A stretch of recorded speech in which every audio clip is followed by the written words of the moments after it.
is a story that I just want to relate to you one day. Our performance measurement for our entire business was based around injury rates. Everyone's performance was based around that. So your personal performance was setting your objectives around improving your injury rates. And then we had an event on site where an individual was walking backwards and he fell over. It was a very clear area. There was nothing to trip on. He fell over and tripped on his feet. He landed on his wrist and he broke his wrist. It was not a very good injury. Now, our process required the director, myself, the project director, the construction director, the project manager, the safety manager, the supervisor and the site manager all to attend that event and to come up with a way to prevent that injury from recurring. And we looked around and we're standing on an $850 million building project, and we'd spent about an hour dissecting this thing in every possible way with the view of we have to achieve zero, we have to achieve zero. And someone said, well, maybe we just have to ban walking backwards. And at that point, everyone just looked at each other and we just realised what safety had become, which was complete and utter nonsense. And someone said, well, maybe we just have to accept that these sort of minor injuries occur, and that maybe the group of senior people that are standing around should be looking at the 24 cranes that are lifting the precast panels in and amongst people on the other side of the building. And it was a light bulb moment. It was suddenly senior people were saying it's okay that we have some lower order injuries. Perhaps we should be focusing on the bigger ticket issues. And a managing director came out shortly after that. He stood up in front of a group, a bit like this, and he said, I don't lie awake at night worrying about someone rolling their ankle, but I do lie awake at night worrying about someone falling off the commercial building 20 stories up. He said, I can't live with that. I can live with an LTI for a cut hand or a rolled ankle. And it was an extremely powerful comment that went through our business.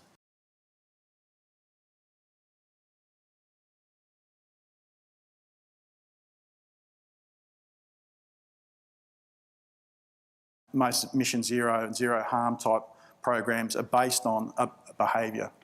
And that is that you you set the rules, you identify the behaviour, and then you correct that behaviour. There might be, and you try to understand what's influencing that behaviour as part of it.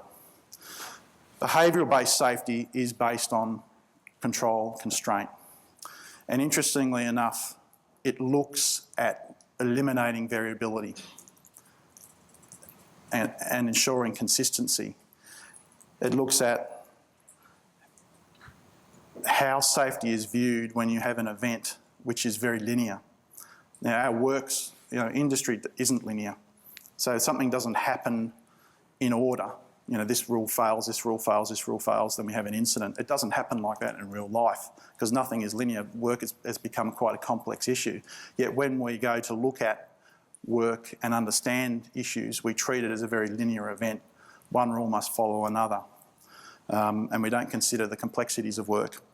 We see work as unsafe and the cause of the incident, and that we also see that finding deviations and stopping them is the critical part of managing safety. Now, that was how our system was set up. And to do that requires significant resources, and as your projects and your organisation gets bigger, you need more resources to control and constrain. For us to compete and enable work and to quite frankly to win work, we couldn't use that same model of control and constraint.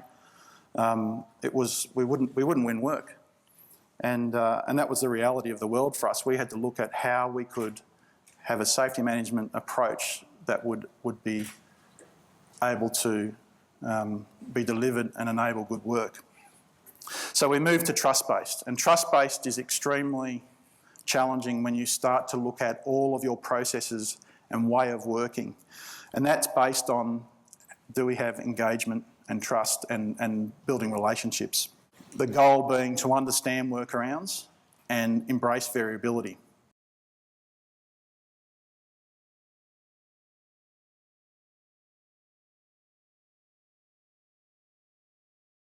We came up with 3 principles which are based around safety to and safety differently. These principles were designed specifically to disrupt the traditional thinking. This meant that we had to accept that people had the answers and that the guy who turned the screwdriver on the site was probably the best guy to write the rule book for turning the screwdriver on the site. And how would we tap into that? Became an interesting exercise for us, so that suddenly all of these procedures that we had were challenged from every aspect, because almost every one of those procedures were either written by a senior engineer, a safety person or a manager. And we started to challenge all of those. And one of the great procedures that we still talk about in our organisation is our truck unloading and loading procedure, which much to my embarrassment now became 28 pages long.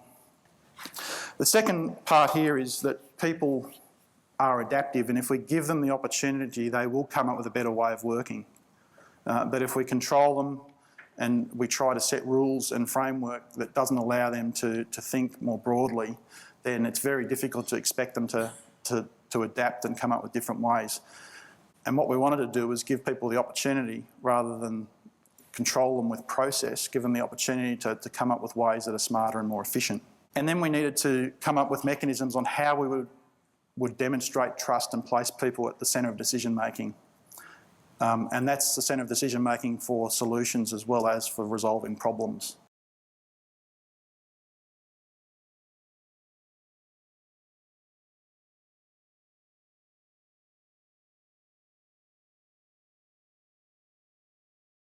Instead of looking at metrics, we started to measure the presence of positives.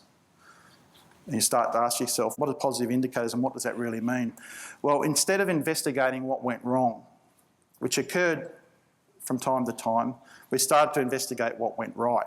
So we would look at 100 crane lifts, and instead of waiting for the 101st crane lift to occur and that crane to topple over onto its side, after 30 lifts, we would look at what's working, and we'd find things that weren't working. So lo and behold, the safe work method statements weren't adequate. Lo and behold, there was challenges with resourcing and training, but we didn't wait for an event to occur. And then it was really about looking at where innovation and efficiencies were occurring and promoting that, and making sure that our teams saw that as how they were measured around safety. So they weren't being measured around where they were necessarily applying rules and the number of processes they were applying. They were being measured around how many times they were challenging the rules or coming up with a better, smarter way of working.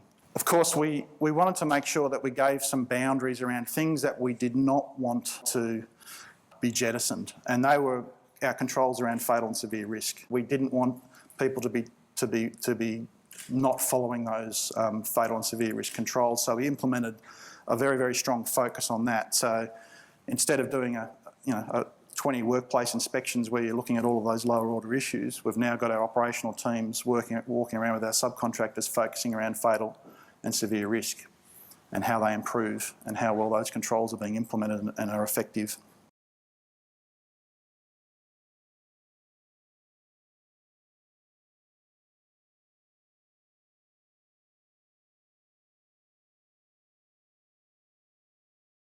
And then the final principle for us is safety is a bureaucratic activity. If you think about how safety management systems are set up, and those who have written a safety management system will know that generally you start on the basis of what your legal responsibilities are and what your licence to operate is, which is essentially your certification requirements. And I've written many over the years, and essentially what they become is a liability management system. And you're feeding information in there, following an event, you're feeding more information in there. And it loses its purpose, which is to ensure and enable safety at work of the people doing the work. So there were cases where we had rail maintenance work out in the middle of Australia where guys were wearing hard hats because our company policy said you always got to wear a hard hat. And we challenged that concept. Well, why would you do that in the middle of nowhere? These guys are doing aluminothermic welding. There's nothing above them. So well, it's a company policy, we're committed to following the process.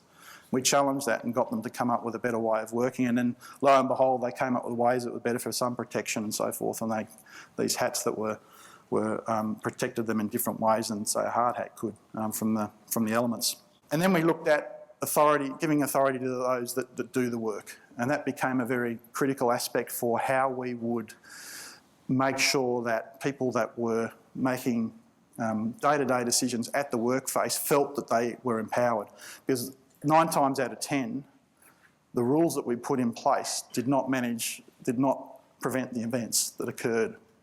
And it's interesting when you look at those events and how we base our system. We say our system is what determines how we manage safety. Our system prevents us from having events. In actual fact, our system doesn't. Our system only manages the things that we can predict. And that's a very interesting part, because our system is based on everything that occurred in the past. It's not based on things that occur in the future. That became a very interesting part for us, that we suddenly realised that the system is not the thing that will control your safety, and we had to let go of that. So suddenly we realised that it was more about how our people in the field were operating and feeling and acting, and what they were doing in their day-to-day decision making, and what decisions, how empowered they were felt to make, to make critical decisions around the resources and tools and so forth, that we started to see a shift in safety.